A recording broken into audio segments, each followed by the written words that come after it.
বিশ্বকাপের কাউন্টডাউন শুরু হয়ে গেছে। উত্তেজনায় ফুটছে পুরো ফুটবল বিশ্ব। আর ঠিক এমন সময় আর্জেন্টিনার সমর্থকদের জন্য এসেছে বড় সুখবর। চোট নিয়ে যে দুশ্চিন্তা ছিল তার অনেকটাই এখন দূর হচ্ছে। বিশ্বকাপের আগে ধীরে ধীরে পূর্ণ শক্তির দল পাচ্ছে বর্তমান বিশ্ব চ্যাম্পিয়ন আর্জেন্টিনা। আগামী 11 জুন শুরু হচ্ছে ফুটবলের সবচেয়ে বড় আসর। তবে আর্জেন্টিনার মিশন শুরু হবে 17 জুন। প্রথম ম্যাচে আলজেরিয়ার মুখোমুখি হবে লিওনেল মেসির দল। এদিকে যুক্তরাষ্ট্রের ক্যানসাস সিটিতে নিজেদের বেস ক্যাম্পে প্রস্তুতি চালিয়ে যাচ্ছে আর্জেন্টিনা। সেখান থেকেই এসেছে স্বস্তির খবর।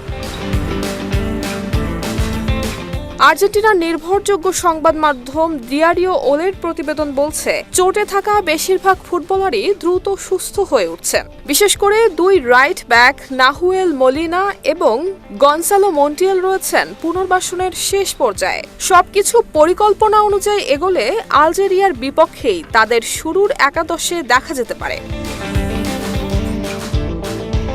তবে সুখবর এখানেই শেষ নয়। মিডফিল্ডার থিয়াগো আলমাদাও চিকিৎসকদের কাছ থেকে খেলার অনুমতি পেয়েছেন।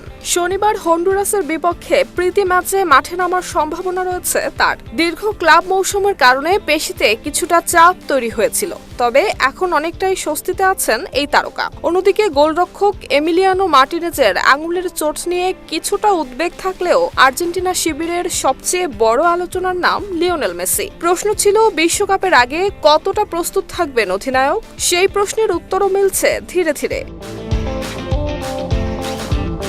মেসিকে নিয়ে কোনো ঝুঁকি নিতে চায় না কোচিং স্টাফ, তাই তাকে রাখা হয়েছে বিশেষ রিকভারি প্রোগ্রামের আওতায়। বর্তমানে দিনে 2 দফা অনুশীলন করছেন মেসি, পাশাপাশি চলছে পুনর্বাসন কার্যক্রম। প্রীতি ম্যাচে মেসির খেলার সম্ভাবনা খুবই কম, তবে 3 দিন পর আইসল্যান্ডের বিপক্ষে ম্যাচে কিছু সময়ের জন্য মাঠে দেখা যাবে এই তারকাকে। দলের ফিজিওথেরাপিস্ট লুইস গার্সিয়া এবং ফিটনেস কোচ লুইস মার্টিনের তত্ত্বাবধানে চলছে এই পুরো প্রক্রিয়া। কারণ একটাই, বিশ্বকাপের প্রথম ম্যাচে মেসিকে শতভাগ প্রস্তুত অবস্থায় মাঠে নামানো।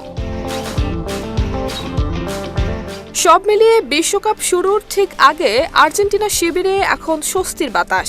চোট কাটিয়ে ফিরছেন একের পর এক গুরুত্বপূর্ণ ফুটবলার। আর সবচেয়ে বড় কথা, মেসিকে নিয়েও নেই আপাতত বড় কোনো দুশ্চিন্তা। তাই বিশ্ব চ্যাম্পিয়নদের সমর্থকদের জন্য এটি নিঃসন্দেহে বড় এক সুখবর।